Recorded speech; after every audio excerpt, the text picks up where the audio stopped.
ఒకటిన మెగా రక్తదాన శిబిరం.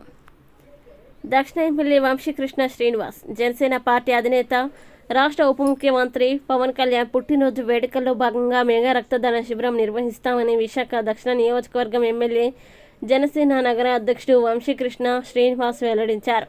సీతమ్మపేట దరి రాజేంద్రనగర్లో గల జనసేన పార్టీ కార్యాలయంలో బుధవారం నిర్వహించిన మీడియా సమావేశంలో మాట్లాడారు.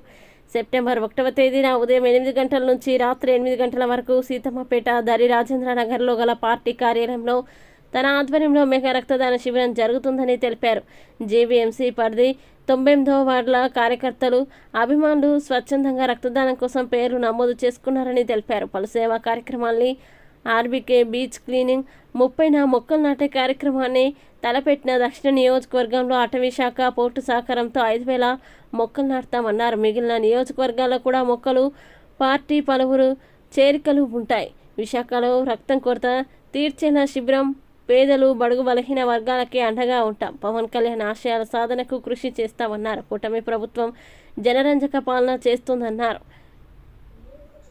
ఎయిర్పోర్ట్, రోడ్లు, రైల్వే జోన్లు, ఫ్లైఓవర్లు త్వరలో అందుబాటు. గత 5 ఏళ్ల రాక్షస పాలన నుంచి విముక్తి కలుగుతుంది. పార్టీ శ్రేణులు కష్టపడి పనిచేయాలని, ఏఈ నాశనం చేసి వైఎస్ఆర్ కాంగ్రెస్ పార్టీ వ్యవస్థగా మార్చిన దుర్మార్గుడు మాజీ వీసీ ప్రసాద్ రెడ్డి మీద చర్యలు చేపట్టి అరెస్టు అయ్యేలా చేస్తుందన్నారు. మీడియా సమావేశంలో దక్షిణ నియోజకవర్గం ఇన్ఛార్జ్ శివప్రసాద్ రెడ్డి, పశ్చిమ నియోజకవర్గ ఇన్ఛార్జ్ అంగ ప్రశాంతి, మాజీ కార్పొరేటర్ సూర్యనారాయణ పాల్గొన్నారు. బడుగు బలహీన వర్గాల కోసం ఆయన పుట్టిన రోజు సందర్భంగా సేవా కార్యక్రమాలు, బ్లడ్ డొనేషన్ క్యాంపులు, బీచ్ క్లీనింగ్లు ఇవన్నీ కూడా చేస్తూ ఉన్నాం. ముఖ్యంగా 30వ తారీఖున విశాఖపట్నం సిటీ అంతా కూడా ప్లాంటేషన్ చేస్తాం. ముఖ్యంగా సౌత్ నియోజకవర్గంలో సుమారు 5,000 మొక్కల్ని నాటుతున్నాం. ఆ ప్రాంతం అంతా కూడా కాలుష్యం ఉంటుంది కాబట్టి దానికి అటు అటవీ శాఖ కానీ, ముఖ్యంగా పోర్టు వాళ్ళు పూర్తిగా సహకరిస్తూ ఉన్నారు. ఆ ప్రాంతాన్ని అంతా కూడా గ్రీనరీ చేయాలని చైర్మన్ గారికి, ఆ టీం అందరూ కూడా మనస్ఫూర్తిగా ధన్యవాదాలు. మొత్తం ఉదయాన్నే స్టార్ట్ అయ్యి సౌత్ నియోజకవర్గం అంతా కూడా మొక్కలు, ప్రతి వార్డులో కూడా మొక్కలు నాటే కార్యక్రమం చేస్తాం. అలాగే అన్ని నియోజకవర్గాల్లో కూడా మొక్కలు నాటుతాం. పవన్ కళ్యాణ్ గారి యొక్క ఆశయాల కోసం ఈ ప్రజలకు ఆయన ఏం చేయాలని కోరుకుంటున్నారో అదే బాటలో జన సైనికులందరం కూడా నాటడానికి సిద్ధంగా ఉన్నామని చెప్పి మీకు తెలియజేస్తూ ఉన్నాం. 31 మార్నింగ్ 7 గంటలకి ఆర్కే బీచ్లో బీచ్ క్లీనింగ్ చేస్తాం. కార్యక్రమంలో పాల్గొంటారు. ఆ తర్వాత సెప్టెంబర్ 1 ఉదయం 7 గంటల నుంచి సాయంత్రం 8 గంటల వరకు కూడా పార్టీ ఆఫీసులోనే మేము అందరం, నా ముఖ్య నాయకులందరం ఉంటాం.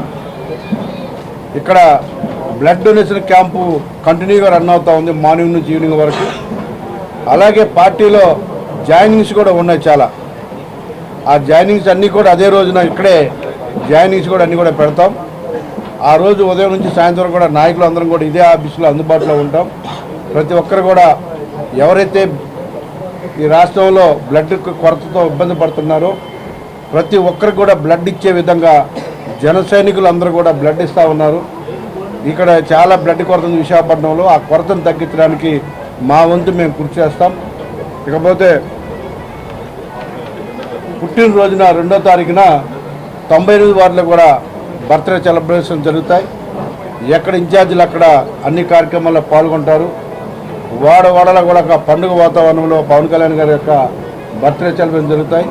పేదలకి అండగా ఉండడమే లక్ష్యం, బడుగు బలహీన వర్గాలకు అండగా ఉండడమే లక్ష్యం. కాబట్టి ఎన్నో సేవా కార్యక్రమాలతో ఒక పండుగ వాతావరణంలో వచ్చే 3 రోజులు ఉంటున్నాయని చెప్పేసి మీకు తెలియజేస్తూ ఉన్నాం. రానున్న రోజుల్లో పవన్ కళ్యాణ్ గారి ఆశయాలు, పవన్ కళ్యాణ్ గారి యొక్క ఏదైతే కోరుకుంటున్నారో రాష్ట్ర ప్రజలకి సేవ చేయాలని ఎన్నో విధాలుగా ఆయన మనసులో ఉన్న కోరికలన్నింటినీ కూడా ఇవాళ ఉప ముఖ్యమంత్రిగా ఆయన చేస్తుంటే మా వంతు కూడా మేము సహకరిస్తాం. ప్రతి ఒక్క జనసైని కూడా ఆయన కోరికలు కానీ ఆయన ఆశయాల కోసం కష్టపడాలని చెప్పేసి మేమందరం కూడా డిసైడ్ అయ్యాం. కాబట్టి ఇవాళ ఒక అద్భుతమైన పరిపాలన జరుగుతుంది ఈ రాష్ట్రంలో. అందులో మేము భాగస్వాములమైనందుకు చాలా హ్యాపీగా ఉంది. ముఖ్యంగా విశాఖపట్నంలో అభివృద్ధి కార్యక్రమాలు అన్నీ కూడా ఊపందుకుంటూ ఉన్నాయి. నిన్నే రివ్యూ మీటింగ్ కూడా అయింది. రానున్న రోజుల్లో విశాఖపట్నంకి సంబంధించి ఫ్లైఓవర్స్ కానీ, రోడ్స్ కానీ, అలాగే ఇంటర్నేషనల్ ఎయిర్పోర్ట్ కానీ, అలాగే బీచ్ రోడ్డు కానీ ఇవన్నీ కూడా అతి త్వరలోనే స్టార్ట్ అవబోతున్నాయని చెప్పేసి మీ అందరూ కూడా రైల్వే జోన్ కానీ ఇవన్నీ కూడా అతి త్వరలోనే స్టార్ట్ అవబోతున్నాయని చెప్పేసి మీ ద్వారా ఈ రాష్ట్ర ప్రజలకు తెలియజేసుకుంటూ